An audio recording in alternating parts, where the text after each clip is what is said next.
Hola, bienvenidos. Estamos de nuevo aquí para seguir comentando este libro, Nietzsche, tres ensayos de la pluma de tres grandes filósofos zacatecanos, Sergio Espinosa Proa, Leobardo Villegas y Nelson Guzmán. Y ya, como he dicho siempre que hago esta introducción, hemos analizado los artículos de Villegas y de Espinosa Proa y estamos en el de Nelson Guzmán Robledo. Ya hemos hablado mucho de ese artículo, pero no hemos llegado a la parte medular, que es la comparación que hace entre Schopenhauer y Nietzsche, las diferentes maneras en que utilizan lo que se denomina el principio de individuación. Y aquí vamos a comenzar, es en lo que nos quedamos en la ocasión anterior. Hay dos sentidos en los que Schopenhauer utiliza el concepto de principio de individuación. Y aunque tiene y usa las mismas palabras, principio de individuación, remiten a situaciones, a concepciones completamente diferentes. Esto es algo que Guzmán Robledo enfatiza al del, al final en la página 30 de su artículo nos dice, por una parte, para trazar la singularidad de los objetos a partir del principio de razón y darlos a la representación, por otra, para describir los grados de objetivación de la voluntad, conforme a un criterio que permite observar su paso de las formas más sencillas a las más complejas. Schopenhauer entiende entonces la individualidad en dos niveles, en el de la individualidad para la representación y en el de la individualidad como constitutiva de la objetivación de la voluntad. Y nos dice que a pesar de esta distinción, Schopenhauer no se demora en establecer las relaciones entre ambos sentidos ni insiste demasiado en ellos y los da por un hecho. Bien, vamos a volver sobre esto inmediatamente. El principio de individuación para la representación, como lo explicamos en la ocasión anterior, como lo expliqué en la ocasión anterior, consiste en otra cosa que el espacio y el tiempo. El espacio y el tiempo como las condiciones a priori de la experiencia y que solamente en ellos aparecen los objetos diferenciados por su diferente posición tanto en tiempo como en espacio. Y por supuesto, podemos aquí sostener que la idea que tiene tanto Kant como Schopenhauer del espacio y el tiempo, pues es, bueno, Kant, la idea que tenía Newton del espacio absoluto y del tiempo absoluto, y Schopenhauer, bueno, pues las ideas que especula y extrapola a partir de Kant sobre el espacio y el tiempo, pero en definitiva eso es simple y sencillamente lo que va a denominarse el principio de individuación desde el punto de vista de la representación, que no es otra cosa que situar los objetos por un sujeto en el espacio y en el tiempo. El principio de individuación ontológico, o como él quiere llamarlo, el principio de individuación constitutivo, es el principio que consiste en que la voluntad adquiere diferentes formas, se manifiesta fenoménicamente en diferentes niveles de complejidad. Hasta ahí es en donde vamos, donde nos hemos quedado. Esos dos son los sentidos en los que hay que entender el principio de individuación.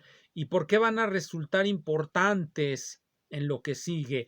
Bueno, pues porque ya cuando pasamos al siguiente parágrafo, al siguiente capítulo de Guzmán Robledo, que dice la negación del ser que nos precede, es donde va a hablarnos de las vías que Schopenhauer propone para abandonar tanto el mundo de la representación como el mundo de la voluntad. ¿Y por qué tendríamos que abandonar ese mundo de la representación y por qué tendríamos que abandonar ese mundo de la voluntad?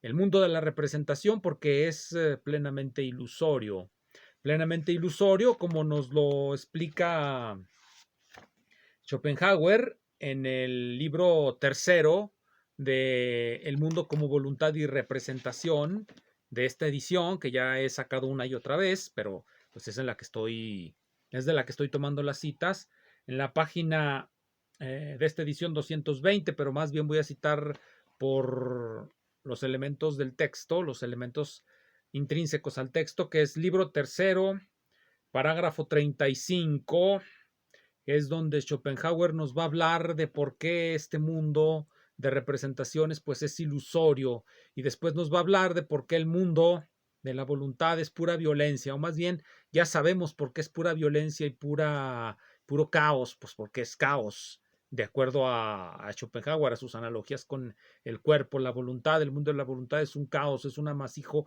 indiferenciado, en donde predomina, bueno, pues la arbitrariedad, porque de acuerdo a lo que él nos dice, la regularidad es propia, única y exclusivamente de ese mundo ilusorio, que es el mundo de la representación, y por lo tanto el mundo del caos es un mundo irregular.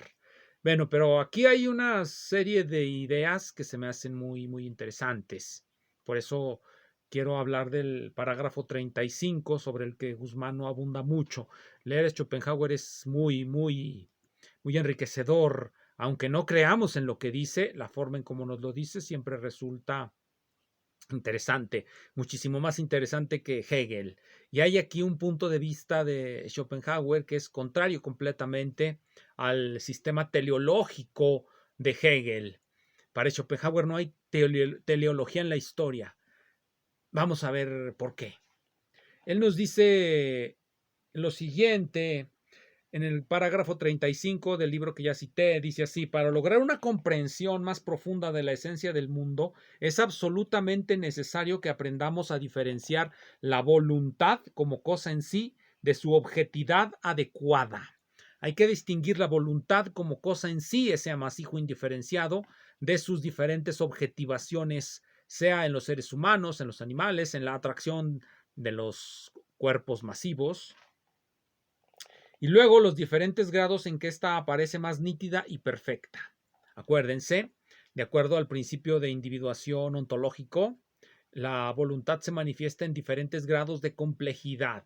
Va desde lo que acabo de mencionar, como la simple y sencilla atracción entre los cuerpos masivos, hasta la complejidad de los seres humanos. Todas son manifestaciones de la voluntad. Lo único que cambia, pues, es su nivel de organización. De un nivel de organización al otro no hay una teleología, hay una serie de emergencias o saltos, le quiere decir él. Podemos llamarle de un nivel a otro, hay una emergencia, un cambio completo de la organización y por lo tanto de la estructura y de las funciones.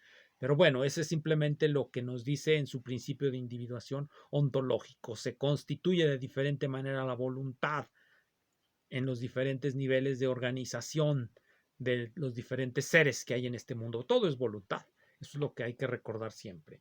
Bueno, entonces coincidiremos con Platón cuando solo a las ideas atribuye verdadero ser, mientras que a las cosas situadas en el espacio y en el tiempo, a este mundo real para el individuo, les concede solo una existencia aparente y como soñada. Aquí hace un paralelismo con Platón, aunque de lo que él nos habla es muy diferente de lo que dice Platón. El paralelismo es muy simple. La idea es lo real. Las manifestaciones de la idea en este mundo de espacio y tiempo son lo irreal. Así pues, va a ser esa analogía con su propia concepción. El mundo de la voluntad es lo real, lo esencial, y el mundo de la representación es lo que es inesencial. ¿Y qué es lo que es ese mundo de la representación? Para tenerlo más claro, bueno, nos va a dar unos ejemplos en Schopenhauer, que son los que se me hicieron interesantes, curiosos. Vean la forma en cómo nos los presenta. Dice así: cuando las nubes se desplazan, las figuras que forman no les son esenciales, sino indiferentes.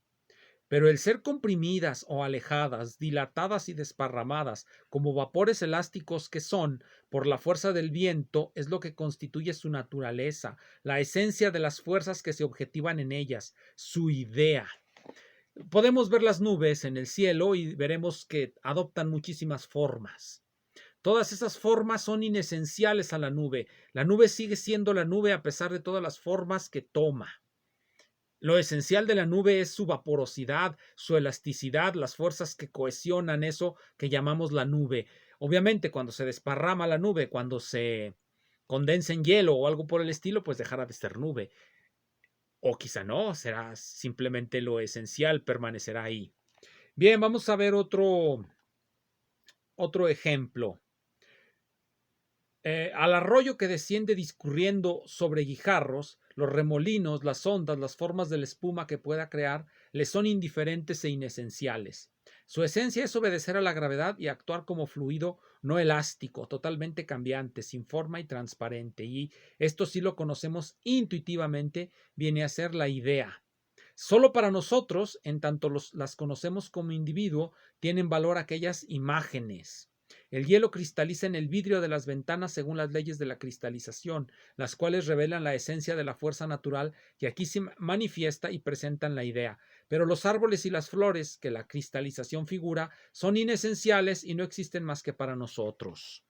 Las múltiples figuras que podamos ver en los cristales de agua son solamente importantes para nosotros. Nosotros somos los que les damos valor, pero en sí mismas son irrelevantes para la esencia del objeto. Esto mismo nos va a venir a decir del discurrir histórico. Lo humano, lo esencialmente humano, es irrelevante desde el punto de vista de la historia. ¿Por qué? Porque eso que es lo que define la esencia de lo humano no nos aparece en la historia. Lo que define la esencia del humano es la voluntad. Es la voluntad y esa no aparece en la historia. La historia, las figuras que vemos en la historia, esas figuras que tanto impresionan a Espinosa Proa, a Guzmán Robledo y a Villegas Mariscal son para Schopenhauer tan inesenciales como las formas de la nube.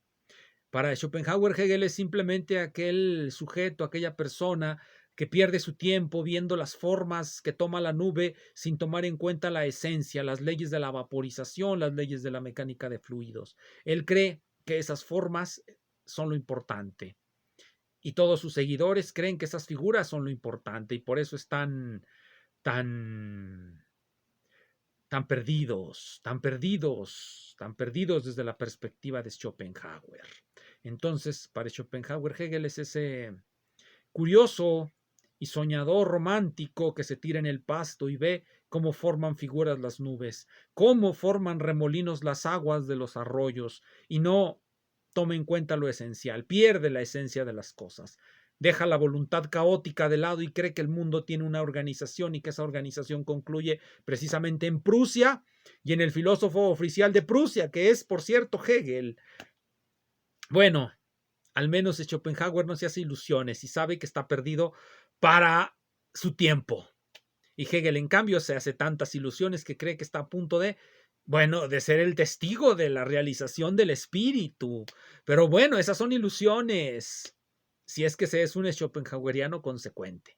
Bien, eso es lo que nos distingue, dice Schopenhauer, lo esencial de lo inesencial. Lo esencial es la voluntad y la voluntad es caos.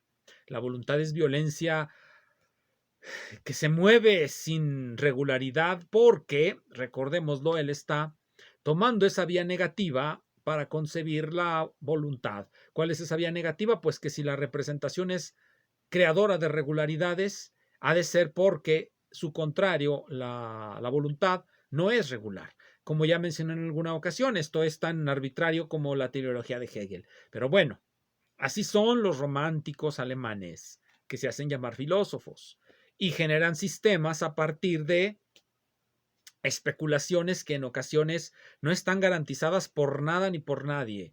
Vamos a pensarlo así. ¿Cómo sabemos que hay una teleología en la historia? Bueno, no lo sabemos, lo especulamos.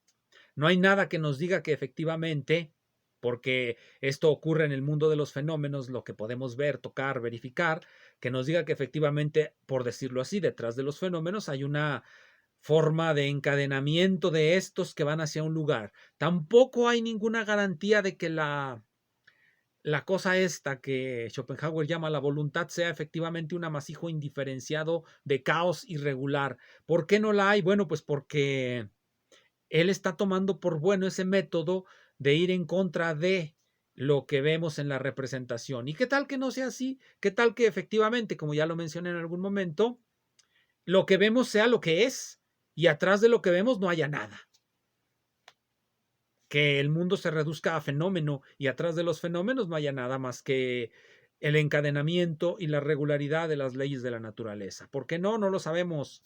Son especulaciones, todas ellas. ¿Cómo podemos discernir una de otra? No a partir del mundo de los fenómenos. Tendríamos que discernir una de otra a partir del mundo de la razón. Pero cuando ya estamos hablando de la cosa en sí, vamos a incurrir en aquello que Kant colocó en uno de los últimos libros de su crítica de la razón pura, la dialéctica trascendental. Podemos demostrar que hay un principio en el tiempo, podemos demostrar que no hay un principio en el tiempo, y así sucesivamente. La continuidad, la continuación del idealismo trascendental kantiano es una lectura inconsecuente de la dialéctica trascendental, es tratar de ir más allá de los límites de la razón y generar especulaciones como las de Schopenhauer, la de Fichte, la de Schelling, la de Hegel, que van a conquistar corazones, porque son muy fantasiosas, porque nos hablan mucho a la emoción y al corazón y muy poco a la razón. Y por eso tenemos hoy día a tanto merolico hablando y hablando y hablando de posverdad y de demás cosas. Pero bueno, así es este mundo. Así somos los seres humanos. ¿Por qué lo hacemos? Bueno, pues porque en gran medida porque podemos, no porque haya algo que nos lo impida. La razón es lo que menos mueve a este mundo. La razón nada más cura enfermedades y genera comodidades, pero no convence a las personas. Para convencer a las personas están los mesías, los profetas, los idealistas alemanes, que son como una agua negra en la que muchos se gustan de sumergir y pasar ahí mucho tiempo en las aguas negras, infusionándose de todo eso que hay en las aguas negras para luego salir y prodigárnoslo a todos los que, bueno, a todos los que compramos estos libros, ¿no? Que son el resultado de tanto tiempo pasado en las aguas negras del idealismo alemán, que es la metáfora que en algún video previo utilicé. Pero bueno, estábamos hablando de Schopenhauer. Pero solo lo esencial de todos esos grados de objetivación de la voluntad constituye la idea. En cambio, el desarrollo de esta idea, al ser distendida en las formas del principio de razón, se configura en fenómenos múltiples y de variado aspecto, lo cual es inesencial a la idea. Voy a reiterarlo, solo lo esencial de todos esos grados de objetivación de voluntad constituye la idea. Como ya lo mencionamos, las diferentes figuras de la nube no son lo esencial. Lo que constituye la idea son los grados de objetivación de la voluntad. Eso es lo que nos dice aquí. Bien, hay otras interesantes cuestiones. Una vez que tenemos claro que este mundo es una ilusión, el mundo de la representación es ilusorio. ¿Por qué nos gustaría estar en una ilusión una vez que sabemos que es una ilusión? El mundo de la voluntad es un caos, una violencia, algo irregular. ¿Por qué nos gustaría estar ahí? Bueno, entonces lo que hay que hacer es renunciar. Esa es la salida que le va a dar Schopenhauer a su sistema. Hay que renunciar. ¿Cómo nos lo va a explicar Guzmán Fernández? Bueno, por las dos vías de la renuncia que propone Schopenhauer. Una de ellas es el arte, que no es una renuncia real, es solamente una suerte de marasmo en el que caemos. El arte nos provoca un marasmo que nos mantiene o que nos lleva al vértice, por decirlo en metáforas, del mundo ilusorio, pero no nos saca de él. La única manera de salir de ese mundo ilusorio es renunciar al yo, es renunciar a la voluntad, es volvernos, pues, austeros en la definición de austeridad, no la que se usa en los discursos de los políticos, sino la austeridad etimológicamente entendida como esa mortificación del cuerpo y del espíritu, ese riguroso apego a una cierta moralidad, en este caso la moralidad absoluta de la renuncia completa a este mundo. Esas serían las salidas que nos propone Schopenhauer. Esa es más o menos la idea, pero siempre es interesante hablar de el arte. El arte, ¿por qué es un marasmo? Bueno, ¿por qué nos provoca esas salidas según Schopenhauer? Porque en el arte se pierde el principio de razón. El principio de razón es utilitarista. Va orientado a fines y objetivos.